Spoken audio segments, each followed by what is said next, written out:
Zonal incharge Suryakrishna రంగారావుని మాట్లాడవలసిందిగా కోరుచున్నాం. మనందరి ప్రియతమ యువ నాయకులు జాతీయ తెలుగుదేశం పార్టీ ప్రధాన కార్యదర్శి భావి నాయకులు నారా లోకేష్ గారికి, వేదిక మీద ఉన్న పెద్దల 50 మందికి, అదేవిధంగా కాకినాడ రూరల్ నియోజకవర్గ నాయకులకు, కార్యకర్తలకి అందరికీ కూడా నా హృదయపూర్వక నమస్కారాలు తెలియజేసుకుంటున్నాను. ముఖ్యంగా నారా లోకేష్ గారు పార్టీకి, పార్టీ కార్యకర్తలకి నేను అత్యధిక ప్రాధాన్యత ఇస్తాను అని ఏదైతే ఆయన ఎప్పుడూ చెప్పుకొస్తున్నారో అది పాటించిన నాయకుడిగా ఈరోజు ఆయన నిరూపించుకుంటున్నారు. ఎక్కడ ఆయన మంత్రిగా పనిచేస్తూ ఏ నియోజకవర్గం, రాష్ట్రంలో ఏ ప్రాంతంకి వెళ్ళినా సరే ఆయన ప్రభుత్వ కార్యక్రమాలతో పాటు కార్యకర్తల్ని కంపల్సరీగా కలిసి ఇలాంటి సమావేశం అయ్యి మీకందరికీ కూడా సమయం ఇస్తున్నారనే విషయం మీరందరూ కూడా దయచేసి గమనించండి. అదే కాకుండా పార్టీ కేంద్ర కార్యాలయం ఏదైతే ఉందో మంగళగిరిలోని, దానికి కూడా వారానికి ఒక రోజు పూర్తిగా కేటాయించి మన కార్యకర్తల మనోభావాల్ని కనుక్కొని కార్యకర్తలకి మేలు చేసే ప్రయత్నం మన లోకేష్ గారు చేస్తున్నారనే విషయం మీరందరూ కూడా గుర్తుంచుకోవాలని మిమ్మల్ని అందరినీ కోరుతున్నాను. కాకినాడ రూరల్ నియోజకవర్గం మరి మనందరికీ తెలుసు, మొన్న జరిగిన ఎన్నికల్లోని తెలుగుదేశం పార్టీ అభ్యర్థి లేకపోయినా సరే పొత్తు ధర్మంగా మీరందరూ కూడా మన మిత్ర పార్టీ అయిన జనసేన అభ్యర్థిని అత్యధిక మెజార్టీతో గెలిపించారు. అది ఎప్పుడు లోకేష్ గారు గుర్తుంచుకోవాలని మీ అందరికీ మనవి చేస్తున్నాను.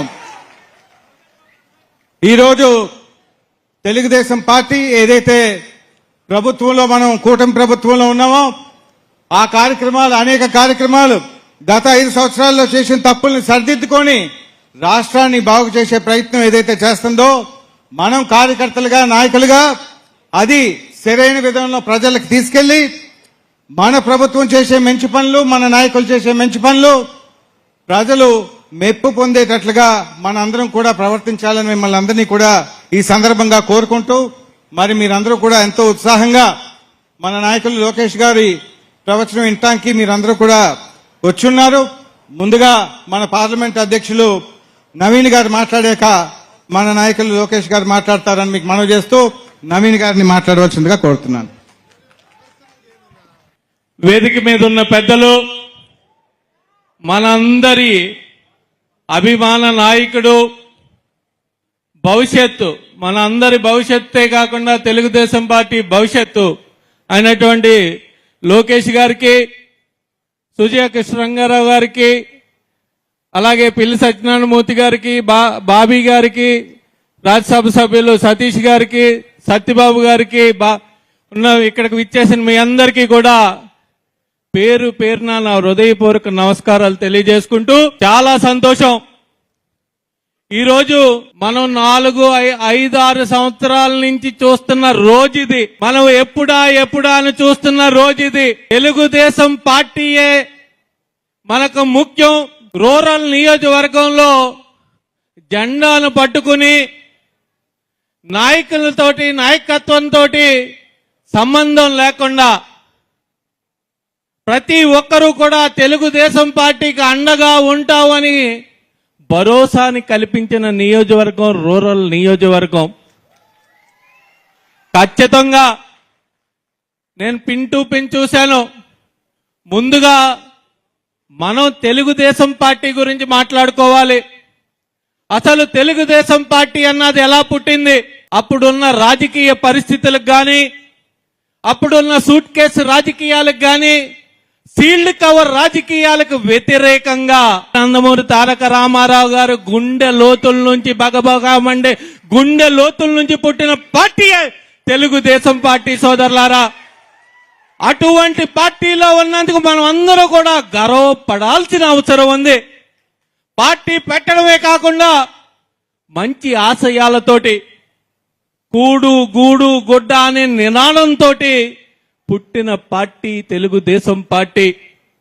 ఈ రోజుకి కూడా 44 సంవత్సరాలైనా సరే అన్న నందమూరి ఎన్టీ రామారావు గారు చెరగని ముద్ర మనందరి గుండెల్లోనూ వేసుకున్నారు అంటే, ఆ రోజు సంక్షేమాన్ని రుచి చూపించిన పార్టీ ఏదైనా ఉందంటే తెలుగుదేశం పార్టీ అని చెప్పక తప్పదు. సోదరులారా, ఈ రోజు చాలా మంది మాట్లాడతారు, అసలు సంక్షేమం అన్న రుచిని చూపించిందే తెలుగుదేశం పార్టీ, అన్న నందమూరి తారక రామారావు గారని గర్వంగా చెప్పుకోవాల్సిన అవసరం ఉంది. అదే కాదు, చంద్రబాబు నాయుడు గారు, ఆయన గురించి ఖచ్చితంగా చెప్పుకోవాల్సిన అవసరం ఉంది. 2 సంక్షోభాల నుంచి తెలుగుదేశం పార్టీని మళ్లీ బతికించి ఈ రోజు వరకు కూడా తెలుగుదేశం పార్టీ జెండా రెపరెపలాడుతుందంటే ఆయన చలవేది చెప్పక తప్పదు. సోదరులారా, తెలుగుదేశం పార్టీని బతికించడమే కాకుండా ఈ రాష్ట్ర అభివృద్ధిని, సంక్షేమాన్ని, అభివృద్ధిని కూడా 2 కళ్ళగా సమాంతరంగా పరుగులెట్టిస్తూ రాష్ట్ర యువతకి, భావితరాల భవిష్యత్తుకి కూడా బంగారు బాట వేసిన వ్యక్తి చంద్రబాబు నాయుడు గారని గర్వంగా చెప్పుకోవచ్చు మనం. ఇదే కాదు, లోకేష్ గారి గురించి చెప్పుకోవాల్సిన అవసరం ఉంది. ఈ రోజున మనకి పార్టీ గత రాక్షస పాలనలో పార్టీ ఏమవుద్దా అన్న ఆలోచనలోకి ప్రతి ఒక్కరూ కూడా ఒక ఆలోచనలోకి వెళ్ళిపోయిన పరిస్థితి రాష్ట్రం అంతా కూడాని. నువ్వే కాదు, నేనే కాదు, ఏమీలు పెద్దలందరూ కూడా ఆ రోజున నేనున్నాను పార్టీకి అని అడుగు వేసుకుంటూ ప్రతి అడుగు రాష్ట్రం అంతా తిరిగి ప్రతి రాష్ట్రంలోని ప్రతి ఒక్క గడప యొక్క సమస్యలు తెలుసుకుని ఈ రోజు ఈ రాష్ట్రంలో ఏ అవసరం ఉంది, ఏ ఉందని పిన్ టు పిన్ చెప్పే విధంగా తయారైన వ్యక్తి లోకేష్ గారు. ఇదే కాదు, చాలా మంది అపోజిషన్ వాళ్ళు ఏం మాట్లాడినా పర్లేదు కానీ తెలుగుదేశం పార్టీలో కూడా లోకేష్ గారి మీద విమర్శలు వచ్చిన పరిస్థితి. పెద్దలు, చిన్నలు అందరూ కాకుండానే ప్రతి విమర్శని కూడా ఒక సవాలుగా తీసుకుని స్వయంగా శిల్పంలా చెక్కి ఈ రోజు లోకేష్ ఉంటేనే పార్టీ నిలబడతాదన్న స్థాయికి ఎదిగిన వ్యక్తి లోకేష్ గారు. సోదరులారా, స్వయంగా శిల్పిగా చెక్కుకున్నారు ఆయన. అటువంటి ఈ రోజు మనం చూసినట్టయితే ఈ రోజు ఏ ఒక్క ప్రశ్న అపోజిషనోడు కాదు, సొంతోడు కాదు, బయటోడు కాదు, ఎవడైనా ప్రశ్న ఎత్తే దానికి ధీటుగా సమాధానం చెప్పే వ్యక్తిగా తయారైన వ్యక్తి లోకేష్ గారు. అంత పరిణితి చెందిన వ్యక్తి. ఇదే కాకుండా ఆయన ఆలోచన విధానం ఒక్కసారి చూసినట్టయితే పార్టీ క్యాడర్ను కాపాడుకోవాల్సిన అవసరం ఉంది మనందరికీ. పార్టీని కాపాడుకోవాల్సిన అవసరం ఉందని ప్రతి ఒక్కరితోటి కూడా ఇంటరాక్ట్ అయ్యి వారి సమస్యలు తెలుసుకుని ప్రతి నియోజకవర్గాన్ని కూడా తెలుగుదేశం పార్టీకి తిరుగులేదు, మళ్ళీ వచ్చే ఎన్నికల్లో అత్యధిక మెజార్టీతో నెగ్గి తీరుతుంది నా కార్యకర్తల ద్వారానే ఒక భరోసాని కల్పించే విధంగా ఆయన ప్రణాళికని రూపొందించుకుంటున్నారు. ఈ రోజుకి ఈ రోజు అయిపోదు. నెమ్మదిగా ఆయన ప్రణాళికను వేసుకునే ప్రణాళికను ఆయన ఫాలో అయితే చాలు. మనం ప్రతి 175 నియోజకవర్గాల్లోని కూడా అత్యధిక నియోజకవర్గాలు నెగ్గి మళ్ళీ రాబోయే కాలంలో తెలుగుదేశం పార్టీని ఏర్పాటు దిశగా ఆయన ప్రయత్నం ఉంది. కాబట్టి ఆయనకి చేదోడు వాదోడుగా ఉండాల్సిన బాధ్యత మనందరి మీద ఉంది. ముఖ్యంగా రూరల్ నియోజకవర్గం గురించి చెప్పుకోవాలి. ఎన్ని సమస్యలున్నా, ఎవరు ఎన్ని ఇబ్బందులు పెట్టినా సరే పార్టీని జెండాని మోసి మీ ప్రయత్నం మీరు చేశారు, కానీ ఎవరిని కూడా ఎత్తి చూపించిన పరిస్థితి లేదు. అదే ఆ నమ్మకంతో ఈరోజు లోకేష్ గారు మీ ముందుకు రావడం జరిగింది. ఆయన చెప్పే మాట ప్రతిదీ కూడా మనం వినాల్సిన అవసరం, బాధ్యతగా ముందుకు వెళ్లాల్సిన అవసరం ఉంది. కాబట్టి ప్రతి ఒక్కటి అధిష్టానం ఏ నిర్ణయం తీసుకున్నా సరే మనం కట్టుబడి ఉండే విధంగానే మన ఆలోచన విధానం ఉండాలి. కాబట్టి మనం అందరూ కూడా ఆ దిశగా ఉంటారని మనస్ఫూర్తిగా కోరుకుంటూ మన అందరి నాయకుడైన లోకేష్ గారిని మాట్లాడవలసిందిగా కోరుచున్నాం. Thank you very much. Kakinada kaja sweet గా ఉంటుంది. కాకినాడ తెలుగుదేశం పార్టీ కార్యకర్తలు మటుకు యమ హాట్ గా ఉంటారు. నమ్మకున్న దానికోసం, పార్టీ కోసం రా కేసు పెట్టినా పర్వాలేదని చెప్పిన గొప్ప కార్యకర్తలు ఒక కాకినాడ పార్లమెంట్ లో ఉన్నారు. ఎన్ని కష్టాలు వచ్చినా, ఎన్ని ఇబ్బందులు వచ్చినా ఎట్టిన పసుపు జెండా దింపకుండా, మడమ తిప్పకుండా మాకు మీరు అండగా నిలబడ్డారు. ఈరోజు వేదిక పైన మేము కూర్చోగలుగుతున్నామంటే దాని వెనకాల మీ చెమట ఉంది, మీ త్యాగం ఉంది. ఈ మధ్యన దేశవ్యాప్తంగా అనేక ప్రాంతీయ పార్టీ నాయకులు కలుస్తున్నా. వాళ్ళందరూ నన్ను ఒకటి అడుగుతున్నారు, మీ దగ్గరకు వచ్చి తెలుగుదేశం పార్టీ గురించి నేర్చుకోవాలంటున్నారు. నేను వాళ్ళకి చెప్పా, తెలుగుదేశం పార్టీ మోడల్ అనేది రిపీట్ అవ్వదు బ్రదర్. అది మా పార్టీకే సొంతం. సభ్యత్వం దగ్గర నుంచి, కమిటీల దగ్గర నుంచి, ట్రైనింగ్ వరకు నరనరాలు మా రక్తంలో పారుతుంది. దానికి కారణం విశ్వవిఖ్యాత నడ సార్వభౌమ స్వర్గశ్రీ నందమూరి తారక రామారావు గారు. వాళ్ళందరూ ఒకటే చెప్తా, ఆ మహనీయుడు ఏ ముహూర్తంలో పార్టీ స్థాపించారో నాకు తెలియదు, కానీ ఎంతో మంది వచ్చారు తెలుగుదేశం పార్టీని భూస్థాపితం చేస్తా అన్నారు. వాళ్ళ పరిస్థితి ఏమైందో మీకే తెలుసు, నాకన్నా ఎక్కువ. మొన్న జరిగిన మహానాడులో మారుతున్న కాలానికి పార్టీ కూడా ఇవ్వాల్వ్ అవ్వాలని నేను చెప్పా. దాంట్లో ప్రధానంగా 6 శాసనాల గురించి నేను మాట్లాడా. దానిలో నాకు నా గుండెల్లో పెట్టుకునే శాసనం కార్యకర్తలే మా అధినేత అన్న శాసనం. నవీన్ ఈరోజు మాట్లాడుతూ ఒక మాట అన్నాడు, హైకమాండ్ చెప్పింది మనందరం వినాలని. నేను ఏకీభవించట్లేదు ఆ విషయం పైన. ఎందుకంటే మా హైకమాండ్ మా ముందల కూర్చున్న వారు. మీరు చెప్పింది మేము పాటిస్తాం. ఏ నిర్ణయం తీసుకున్నా కూడా మీ అభిప్రాయాలు తెలుసుకున్న తర్వాతనే తెలుగుదేశం పార్టీ ఆ నిర్ణయం తీసుకుంటుంది. మనం అందరూ ఒక పెద్ద కుటుంబం. కుటుంబం అన్నప్పుడు కలిసికట్టుగా ముందలకెళ్ళాలి. కుటుంబంలో కొన్నిసార్లు తగ్గాల్సిన అవసరం కూడా మనకుంటుంది. పార్టీ అంటేనే ఒక కుటుంబం. మనందరం మీకు అనుకూలంగా, మీకు కావాల్సిన నిర్ణయాలు తీసుకునేదానికి మేమున్నాం ఇక్కడ. నేను క్రియాశీలక రాజకీయాల్లోకి వచ్చి 13 సంవత్సరాలైంది. వాస్తవంగా ఆ పసుపు చొక్కా చూసిన, ఆ పసుపు కండవ చూసినా ఆ పసుపు జెండా చూసినా మనందరికి ఒక ఎమోషన్. నేను ఎన్నోసార్లు చెప్పా, మన పార్టీ ఏనుగు లాంటిది.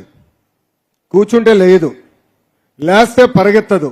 పరిగెడతాం మొదలు పెడితే ఎదురు ఎవరొచ్చినా తొక్కుంటా పోతుంది. కేసులు పెట్టారు, జైలుకు పంపించారు. మన అధ్యక్షులు చంద్రబాబు నాయుడు గారిని 53 రోజులు జైల్లో బంధిస్తే మీరు నాకు అండగా నిలబడ్డారు, మీరు నాకు భరోసా ఇచ్చారు. బాబు గారికి బెయిల్ వచ్చిన రోజు నేను కలిసా. ఆ రోజు ఆయన బయటకు వచ్చే ముందర ఇంకో మాట చెప్పా, సార్ ఎలాంటి పార్టీ మీరు తయారు చేశారో ఒక్కసారి మీకు చెప్పాలి. 53 రోజులు ఏ కార్యక్రమానికి పిలిపించినా ఈ ప్రోగ్రాం చేయమనన్నా ఒక్కరు కూడా చర్చించలేదు, ఇచ్చిన పని చేసుకుని వచ్చారు. అందుకే మాకు ఒక ఎమోషన్ ఉంది సార్. అదే ఒక కుటుంబం అంటే. ఈరోజు మీ త్యాగాల వల్లనే 94% సీట్లలో మనం గెలుచుకుంటాం జరిగింది. నేను ఏనాడు ఊహించలేదు 175 స్థానాలకి 164 స్థానాలు మనం గెలుస్తామని. కానీ దాని వెనకాల ఒక కారణం కూడా ఉంది, గత ప్రభుత్వం చేసిన అరాచకాలు మనందరం చూసాం. పుంగనూరు నియోజకవర్గంలో ఒక తాత ఉన్నాడు. తాత పేరు తెలుసా? తెలియనోడు ఎవరున్నాడా? పంచాయత్ ఎన్నికల్లో నామినేషన్ వేయాలనుకున్నప్పుడు వాళ్ళు వచ్చి ఆయన కాగితాలు లాగితే మీసాలు మెలేసి తొడగొట్టి రా రా రా అని ఎదురు దాడి చేశాడే ఆ అంజిరెడ్డి తాతనే మీ లోకేష్ కి స్ఫూర్తి. పల్నాడు నియోజకవర్గంలో, పల్నాడులో ఏకంగా ఒక తల్లి ఉంది మంజుల. ఆమె పోలింగ్ బూత్ దగ్గర అండగా నిలబడుతుంది, తెలుగుదేశం పార్టీ కోసం పోరాడుతుందంటే వైకాపా నాయకులు దాడి చేశారు. ఆమెకి రక్తం కారుతున్నా భయపడకుండా కూర్చుని చివరి ఓటు పోలింగ్ అయిన తర్వాతనే తిరిగి హాస్పిటల్కి వెళ్ళింది ఆ తల్లి. ఆ మంజులానే మీ లోకేష్ కి స్ఫూర్తి. తోట చంద్రాని మనం అరవకూడదు. మెడపై కట్టిపెట్టి వాళ్ళ నాయకుడికి జై కొట్టండి, వాళ్ళ పార్టీకి జై కొట్టు, నేను వదిలేస్తానని చెప్తే జై చంద్రబాబు, జై తెలుగుదేశం అని ప్రాణాలు కోల్పోయిన తోట చంద్రనే మనందరికీ స్ఫూర్తిగా నిలబడుతున్నారు. అందుకే తోట చంద్ర కొడుక్కి ప్రభుత్వ ఉద్యోగం ఇవ్వాలని నేను పట్టుబట్టా. కేబినెట్ లో క్లియర్ చేశాం, చట్టం కూడా చేశాం, అసెంబ్లీలో పాస్ అయింది. కౌన్సిల్కి వస్తే వాళ్ళు అడ్డు తిరిగారు. ఆనాడే చెప్పా, తోట చంద్ర విషయంలో అడ్డు రావద్దండి. వీడియో ఎవిడెన్స్ కూడా ఉంది, దీని వెనకాల ఒక కారణం ఉంది. ఎవరైతే మా కార్యకర్తలు చంపుతారో వాళ్ళ ఒక ఆలోచన ఉంది, ఆ పెద్దాయన్ని చంపితే ఆ కుటుంబం బలీన పడుతుందని. అందుకే అలాంటి కుటుంబంలో ఒక ప్రభుత్వ ఉద్యోగం ఇస్తే రేపు మన వైపు చూసేదానికి ఎవరో ఒకరు భయపడతారు. అందుకే చట్టం తీసుకొచ్చాం, వచ్చే సెషన్ లో పాస్ చేసి తోట చంద్ర కొడుక్కి ఉద్యోగం ఇప్పించే బాధ్యత నేను తీసుకుంటానని ఈ సభాముఖ కార్యకర్తలకు హామీ ఇస్తున్నాను. మన ప్రభుత్వం ఏర్పడి 18 నెలలైంది. ఎన్ని ఆర్థిక కష్టాలున్నా ఇచ్చిన హామీ ఒక పద్ధతి ప్రకారం మనం నిలబెట్టుకుంటూ వెళ్తున్నాం. మీ అందరు తెలుసు, గత పాలకులు 1000 రూపాయలు పెన్షన్ పెంచడానికి 5 సంవత్సరాలు తీసుకున్నారు. అదే ప్రజాప్రభుత్వ అధికారంలోకి వచ్చిన తొలి రోజు నుంచే మనం 4000 రూపాయలు పెన్షన్ అందజేశాం. వికలాంగులకు 6000 రూపాయలు పెన్షన్ ఇస్తున్నాం. కార్యకర్తలందరూ ఒక్కసారి ఆలోచించుకోవాలి, భారతదేశంలో ఏ రాష్ట్రం 4000 రూపాయలు పెన్షన్ ఇవ్వట్ల. ధనిక రాష్ట్రాలు ఉన్నాయి, కర్ణాటక ఉంది, తమిళనాడు ఉంది, ఒరిస్సా లాంటి రాష్ట్రాలు ఉన్నాయి, మిగిలిన బడ్జెట్ రాష్ట్రాలు ఉన్నాయి. కానీ ఎక్కడా 4000 రూపాయలు పెన్షన్ ఇవ్వట్లేదు. అంతేకాదు, తల్లికి వందనం మనం హామీ ఇచ్చాం. మనందరం కలిసికట్టుగా డోర్ టు డోర్ తిరిగి హామీ ఇచ్చాం. ఇంట్లో ఎంతమంది పిల్లలుంటే అంతమంది పిల్లలకి తల్లికి వందనం ఇస్తామన్నాం, ఇచ్చి చూపించింది మనమే. ఒక సైకో ఉన్నాడు, ప్రెస్ మీట్ పెట్టాడు, నిమ్మల రామానాయుడు గారిని ఎగతాళి చేస్తూ మాట్లాడారు. చూసారా? ఎగతాళి చేస్తూ మాట్లాడారు. అందుకే ఎవరు నిమ్మల రామానాయుడు గారి జోలికి వెళ్ళకూడదబ్బా. దాని తర్వాత దీపం పథకం ద్వారా ఈరోజు మనం ఉచిత గ్యాస్ అందజేస్తున్నాం.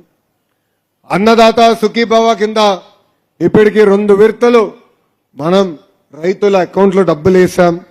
స్త్రీ శక్తి కింద మహిళలు బస్సులో ఉచితంగా ప్రయాణించే హక్కు కూడా మనం కల్పిస్తాం జరిగింది. నాకెంతో మంది అన్నారు, డిఎస్సి గురించి మీరు వాగ్దానాలు చేయొద్దు, మీరేమో చిటికలేసి ఇట్లా అయిపోతుంది అంటున్నారు.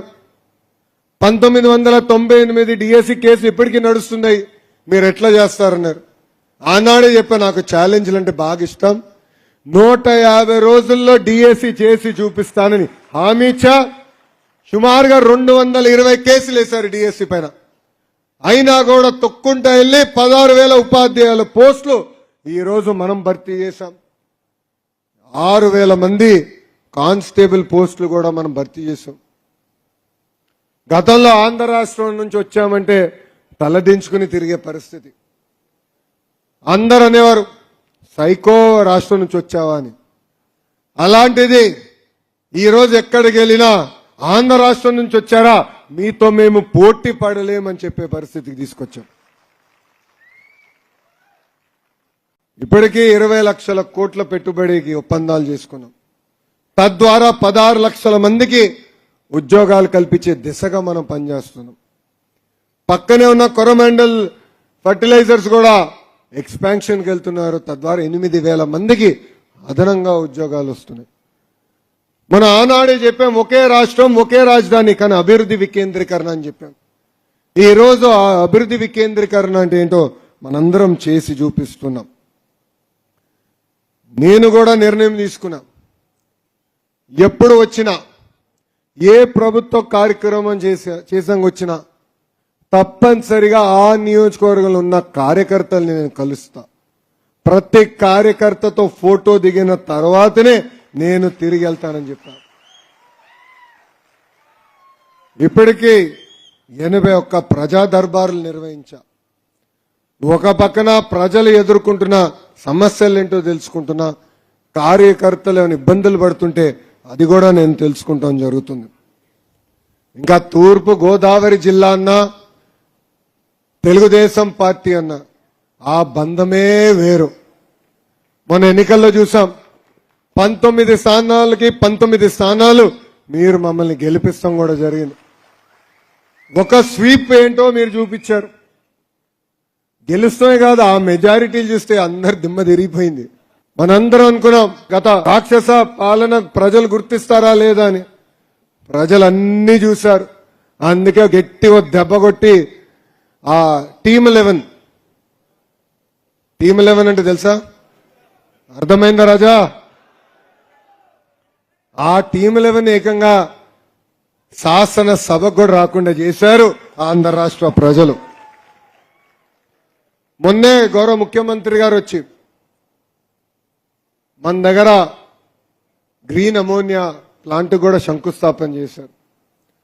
అది ప్రపంచంలోనే అతిపెద్ద ప్లాంట్. ఆ ప్లాంట్ ద్వారా సుమారుగా ఇంకొక 8,000 మందికి ఉద్యోగాలు రాబోతున్నాయి.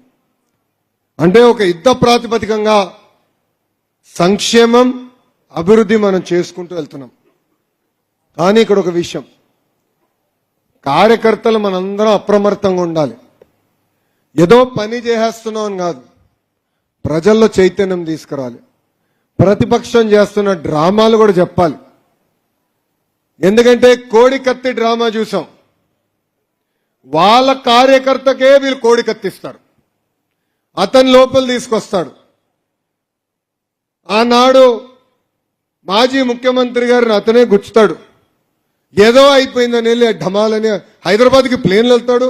హైదరాబాద్లో ఒక హాస్పిటల్ అటా పడిపోతాడు. ఆయన ప్రపంచం మొత్తాన్ని చూపిస్తాడు, చూడు నన్ను చంపేదానికి ప్రయత్నించారని. చేసింది ఎవరు? వైకాపా కార్యకర్త. చేపించింది ఎవరు? వైకాపా వాళ్ళు. దాని తర్వాత బాబాయ్ హత్య. ఎక్కడ బాబాయ్ ఎంపీ సీట్కి అడ్డుపడతాడని ఏకంగా బాబాయ్నే లేపేశారు. ఫస్ట్ ఏమన్నారు, గుండుపోటు అన్నారు. దాని తర్వాత గొడ్డల పోటు అని తెలిసిపోయింది. గత ప్రభుత్వంలో సిబిఐ వచ్చారు అరెస్ట్ చేసానికి. వాళ్ళు దొంగల్లాగా పారిపోయి కర్నూలు హాస్పిటల్లో దూరి పడుకున్నారు. ఆయనకు ఆరోగ్యం బాగాలేదంట. ఎక్కడ సిబిఐలో వచ్చి పట్టుకెళ్తారని హాస్పిటల్లో పడుకునే రోజులు మనందరం చూసాం. దాని తర్వాత కరెక్ట్గా ఎన్నికల ముందర గులకరాయి డ్రామా. అది స్పెషల్ గులకరాయి అండి. నేను చెప్పాలి, కార్టూన్లో చూస్తాం, మన పిల్లలు చూస్తారు చూడు కార్టూన్స్, అక్కడ ఇట్లాంటి రాళ్ళు ఉంటాయి, ఇక్కడ కొడుతుంది, మళ్ళీ తిరిగి ఇటు వచ్చి ఇటు కొడుతుంది, మళ్ళీ పక్కనున్న వెల్లంపల్లికి ఇదే కన్ను కొడుతుంది. అంటే నలుగురు తల్లిగా వెళ్ళింది ఆ గులకరాయి. స్పెషల్ గులకరాయి. అది కూడా ఎంత డ్రామానో చూడండి. ఆ రోజు కానీ మనం బయటకు వచ్చి అరే బాబు ఇది ఒక డ్రామా, కోడి కత్తి బాబాయ్ హత్యలు ఎలా ఉందో ఇది ఒక డ్రామా అని ఆనాడు చెప్పుకుంటూ ఉంటే మనం మళ్ళీ సింపతి తీసిన ప్రయత్నించాడు. ఏదో మనం కొట్టించాం, మనమే రాయి ఇచ్చామని చెప్పే పరిస్థితి తీసుకొచ్చేవారు వీళ్ళు. కల్తీ మద్యంలో వీలే, చివరికి కల్తీ నెయ్యి కూడా వీలే. అదొక కల్తీ పార్టీ. పై నుంచి కింద వరకు అంతా కల్తీ నాయలే ఉంటారు అక్కడ. అలా ఉంది వాళ్ళ పరిస్థితి. ఈరోజు వాళ్ళందరూ దేవుడి ప్రసాదం గురించి మాట్లాడుతున్నారు, మన పైన ఆరోపణలు చేస్తున్నారు. ఇక్కడున్న కార్యకర్తలు అందరికీ ఒక విషయం చెప్పాలనుకున్నా. నేను టీటీడీ లడ్డు విషయంలో రాజకీయం చేయదలుచుకోవాలి, కానీ మీ ముందల వాస్తవాలు పెట్టాలనుకుంటున్నా. 2019 వరకు నెయ్యి ఎప్పుడు తీసుకున్న లడ్డు కోసం అద్భుతమైన టెస్టింగ్ చేసేవాళ్ళం, ఒక పద్ధతి ప్రకారం వెళ్ళేవాళ్ళం. కర్ణాటకలో ఉంది KMF అని, Karnataka milk federation cooperative dairy. వాళ్ళ దగ్గర నుంచే మనం ఎక్కువ శాతం నెయ్యి కొనేవారం. ఎంత రేట్ అయినా మంచి నెయ్యి ఇస్తారని వాళ్ళ దగ్గర కొనేవాళ్ళం. వీళ్ళు అధికారంలోకి వచ్చారు 2019లో. వచ్చి అన్ని మార్చేశారు, టెండర్ షరతులు మార్చేశారు. ఏకంగా చిన్న కంపెనీలకు ఇచ్చేదానికి వాళ్ళు టెండర్లు చేశారు. దాని తర్వాత 2022లో శాంపిల్ తీసుకుని టెస్ట్ చేస్తే శాంపిల్ ఫెయిల్ అయింది. ఆ రిపోర్ట్ బయటికి రాకుండా తొక్కారు.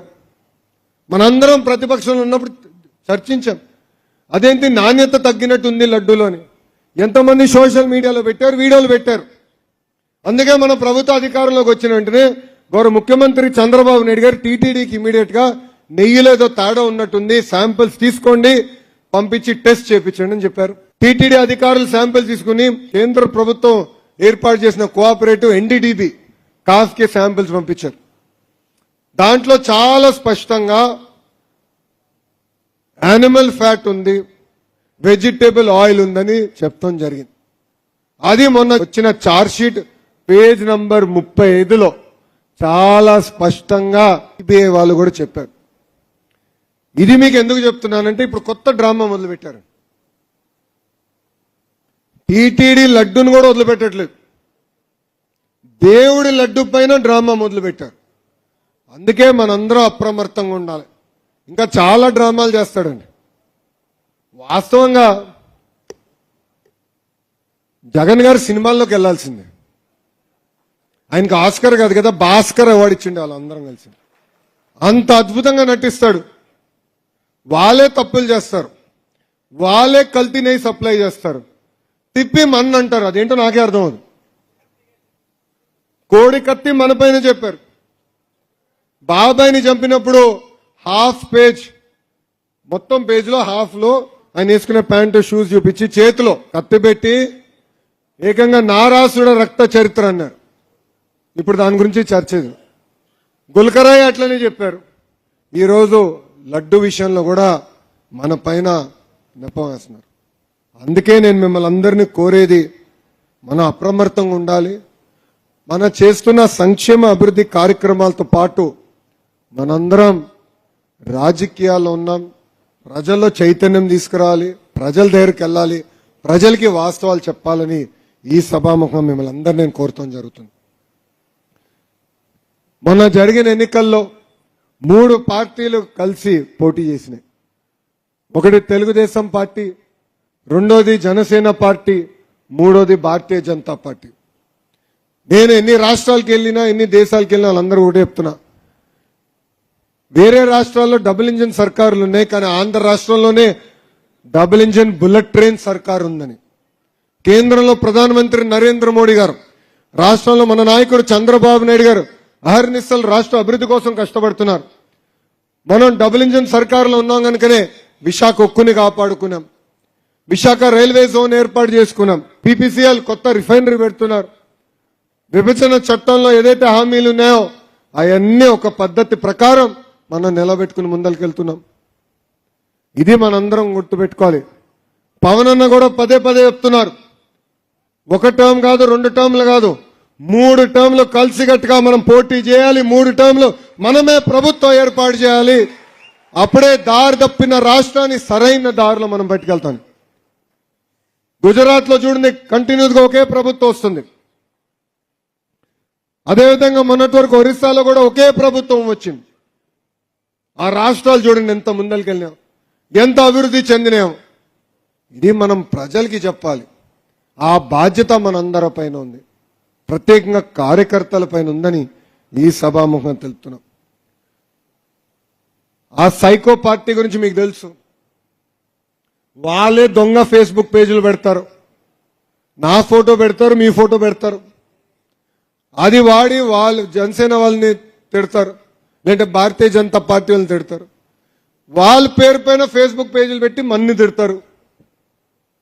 అది చూసి మీరందరూ కంగారు పడతారు, అదేంటి మన తిడుతున్నారు మనం కూడా తిడతామని. వాళ్ళేనంటే మనకి విడాకులు తీసుకురావాలి, మన మధ్యలో చిచ్చు పెట్టాలని వాళ్ళు ప్రయత్నిస్తున్నారు. నేను చాలా స్పష్టంగా అనేక సార్లు చెప్పా, మళ్ళీ చెప్తున్నా, 3 పార్టీలు కలిసికట్టుగానే పోటీ చేస్తాయి, కలిసికట్టుగానే రాష్ట్రాన్ని అభివృద్ధి చేస్తాయి, కలిసికట్టుగానే ఈ రాష్ట్రాన్ని ముందలు తీసుకెళ్తాయి. మాకు ఎలాంటి విభేదాలు లేవు, ఎందుకంటే మా ఎజెండా ఒకటే, రాష్ట్ర అభివృద్ధి. మా ఎజెండా ఒకటే, భారతదేశం అభివృద్ధి చెందాలంటే ఆంధ్ర రాష్ట్రం కీలకమైన పాత్ర వహిస్తుంది. అందుకే ఈ కలేక ముందరికెళ్తాం, కలిసికట్టుగా పనిచేస్తాం. దానికి మనందరం కూడా సహకరించాలని ఈ సభాముఖం మీకు తెలుపుతున్నా. ఇక్కడ మండల్ పార్టీ అధ్యక్షులు ఉన్నారా? మండల్ పార్టీ అధ్యక్షులు ఇంకా మన కమిటీలో ఎలా? పార్లమెంట్ కమిటీలో ఉన్నారా? మన వాళ్ళు పార్లమెంట్ కమిటీలో ఉన్నవారు ఉన్నారా? చేతుల పైకెత్తండి. పార్లమెంట్ కమిటీలో ఉన్నవారు. మొన్న ట్రైనింగ్ వచ్చారు, అందరు వచ్చారా? ఎవరు నెగ్గొట్టారా? వచ్చారా? మీరు చూశారు ట్రైనింగ్ ఎట్లా చేస్తున్నాము. ఒక పద్ధతి ప్రకారం పార్టీని సరైన దారిలో పెట్టాలనుకున్నాం. 20 సంవత్సరాల క్రితం ట్రైనింగ్లు చేసేవాళ్ళం, దాని తర్వాత మర్చిపోయాం. పార్లమెంట్ కమిటీలో సుమారుగా 83% మంది కొత్త వారు వచ్చారు. సీనియర్లు కూడా చాలా స్పష్టంగా చెప్తున్నారు, కుర్రోల్ని ప్రోత్సహించాలి, ముందలు తీసుకెళ్ళాలి. ఇప్పుడు మన పైన బాధ్యత ఉంది, నేర్చుకోవాలి. అన్నీ నాకు తెలిసిన అహంకారం మనకొద్దు, నేర్చుకుందాం. పార్టీ ఏ కార్యక్రమం ఇచ్చినా తూచా తప్పకుండా మనం అమలు చేయాలి. మన పార్టీ స్థాపించిన దగ్గర నుంచి ఒక జబ్బు ఉందండి. ఏంటా జబ్బు? అలక. కోవిడ్ కన్నా ప్రమాదమైన జబ్బు ఇది. ఎందుకు చెప్తున్నానంటే కోవిడ్కి కనీసం కోవాక్సిన్ ఉంది స్వామి, అలక్కకి ఇంకా వ్యాక్సిన్ ఎతకాలి.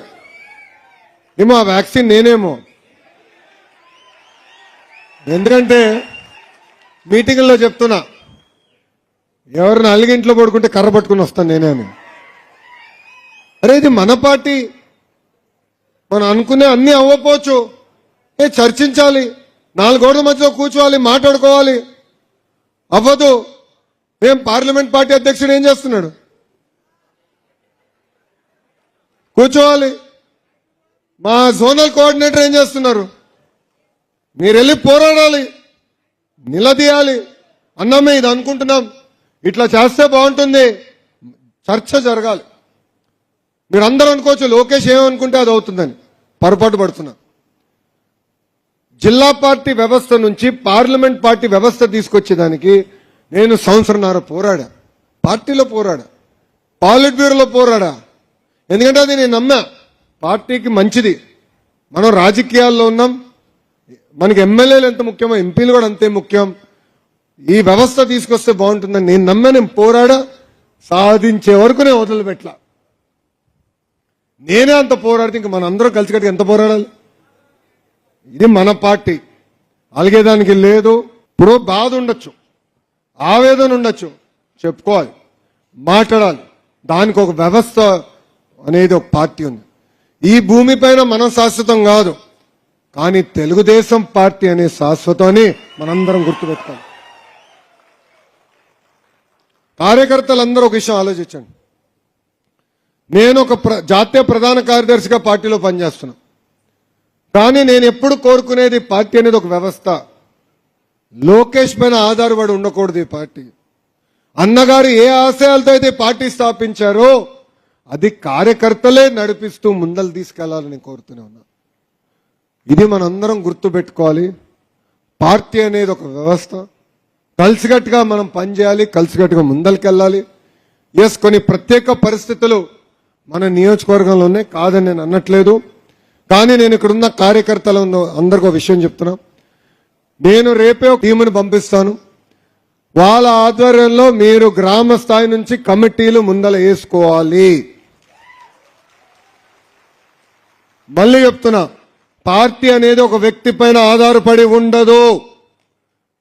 మీరు మాకు ఇది ఈ వ్యక్తిని ఇవ్వండి, ఆ వ్యక్తిని ఇస్తే పని చేస్తాం అంటే కుదరదు. నేను I want be very clear. Party ఒక టీం వేస్తుంది, అబ్జర్వర్లు పంపిస్తాం, గ్రామ స్థాయి నుంచి కమిటీలు వేసుకుని మన పని మనం ముందలు చేయాలి. తర్వాత పార్టీ మీ అందరితో సంప్రదింపులు చేసిన తర్వాతనే నిర్ణయం తీసుకుంటుంది. సమర్థవంతమైన నాయకత్వం నియోజకవర్గం అందిస్తామని ఈ సభాముఖ కార్యకర్తలందరికీ నేను తెలియజేస్తున్నా. పార్లమెంట్ పార్టీ అధ్యక్షులు కూడా చెప్తున్నా, జోనల్ కోఆర్డినేటర్ గారు కూడా చెప్తున్నా, కరెక్ట్ గా 10 రోజులు టైం ఇస్తున్నా. ఈ రోజు నేను అమరావతికి వెళ్ళిన వెంటనే కమిటీ మేము నియమిస్తాం, కమిటీ వస్తుంది. ఆ కమిటీ కూర్చుని ప్రతి వార్డ్, ప్రతి గ్రామం తిరిగి కంపల్సరీ కమిటీలు పూర్తి చేయాలని, మీ ఇద్దరు నాయకత్వంలో పూర్తి చేయాలని ఈ సభాముఖంగా వాళ్ళకి నేను ఒక మాటలో చెప్పాలంటే ఆదేశాలు జారీ చేస్తున్నాం. గ్రూప్ రాజకీయాలకి దూరంగా ఉండండి.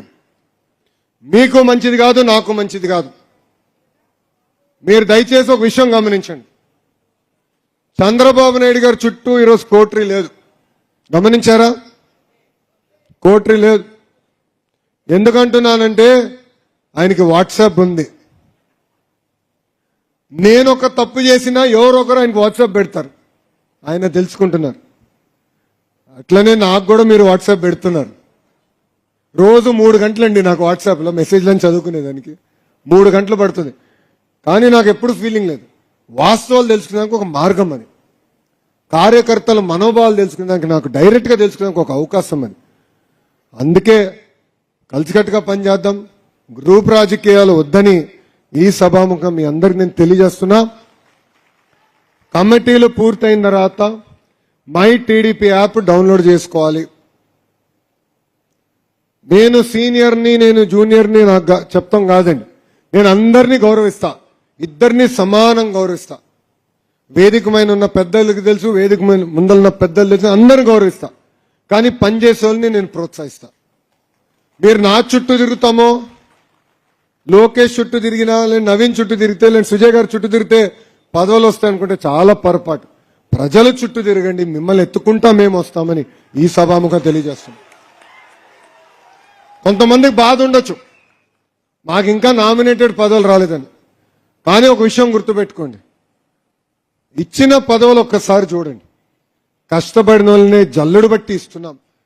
1-2 పొరపాట్లు జరిగినా అది తెలుసుకుంటే సరిదిద్దాం. మేము కూడా మనుషులమే. 10 నిర్ణయాలు తీసుకుంటాం, 3 తప్పవుతాయి స్వామి. కానీ ఆ 3 నిర్ణయాలు సరిదిద్దుకునేదానికి మీ లోకేష్ సిద్ధంగా ఉన్నారు. తప్పుడు నిర్ణయం తీసుకుంటే తెలియజేయాల్సిన బాధ్యత కూడా కార్యకర్తల పైన ఉందని ఈ సభాముఖంగా తెలియజేసుకుంటున్నా. మై టీడీపీ యాప్ని డౌన్లోడ్ చేయండి. ఏ కార్యక్రమం ఉన్నా మై టీడీపీ యాప్ ద్వారా మీకు తెలియజేస్తాం. చేసి ఫోటోల కోసం కాదని, చేసే కార్యక్రమం తూచా తప్పకుండా చేద్దాం, ఒక స్పిరిట్తో చేద్దాం. జాతీయ ప్రధాన కార్యదర్శి నేను అయిన తర్వాత సభ్యత్వం చేయమని ఎవరు చెప్పలేదు నాకు. చాలా మంది చేయొద్దన్నారు. చాలా కష్టమైన పని. ఎంతమంది ప్రయత్నించారు, నీకెందుకు అన్నారు. చేశాం. 2014 నుంచి చేస్తూనే వచ్చాం. ట్రైనింగ్ 2 దశాబ్దాల తర్వాత మళ్ళీ తిరిగి ప్రారంభించుకున్నాం. ప్రతిపక్షంలో కాదు, అధికారంలో చేస్తున్నాం. ఎంత పని ఒత్తిడున్నా వారానికి ఒకరోజు ఫుల్ నేను పార్టీ ఆఫీస్కి వెళ్తున్నా. గౌరవ ముఖ్యమంత్రి చంద్రబాబు నాయుడు గారు ఒక రోజు వెళ్తున్నారు పార్టీ ఆఫీస్కి. ప్రతిరోజు ఒక మంత్రి గారు కంపల్సరీ పార్టీ ఆఫీస్కి వస్తున్నారు. మొన్నే ఎంపీలతో కూడా డిస్కస్ చేశా, ఎంపీలు కూడా చెప్పా, ప్రతిరోజు ఒక ఎంపీ పార్టీ ఆఫీస్కి రావాలి, కార్యకర్తల్ని కలవాలి, వాళ్ళ సమస్యలు ఏమైనా ఉంటే అక్కడనే పరిష్కరించాలని కూడా చెప్తాం జరిగింది. పార్టీ అనేది ఒక వ్యవస్థ. గ్రామంలో సమస్య ఉంటే గ్రామ కమిటీతో మాట్లాడాలి, అవ్వపోతే మండల కమిటీతో మాట్లాడాలి, నియోజకవర్గ కమిటీతో మాట్లాడాలి, పార్లమెంట్ కమిటీతో మాట్లాడాలి. ఇన్ఛార్జ్ మార్చులు ఉన్నారు, ఇన్ఛార్జ్ మంత్రి గారు ఉన్నారు. నారాయణ గారు ఈరోజు అనారోగ్యం కారణం వల్ల కొంచెం ఎలర్జీ వచ్చింది ఆయనకి కన్ను కింద, అందుకే రాలేకపోయారు ఆయన. మేము మాట్లాడాం కూడా మొన్న. ఆయన కూడా చెప్పాను, డిఆర్సీ మీటింగ్ ముందల పార్టీ మీటింగ్ పెట్టుకోవాలి.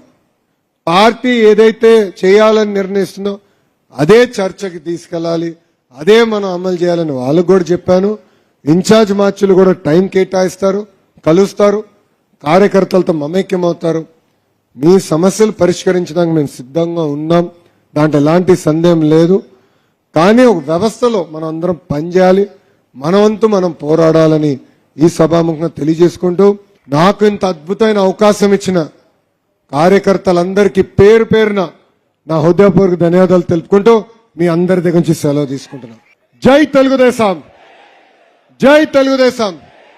చంద్రబాబు నాయుడు గారి నాయకత్వం వర్ధిల్లాలి, చంద్రబాబు నాయుడు గారి నాయకత్వం వర్ధిల్లాలి. జోహార్ అన్న ఎన్టీఆర్, జోహార్ అన్న ఎన్టీఆర్. జోహార్ జోహార్. జై హింద్. జై హింద్. Thank you. అందరికి నమస్కారం.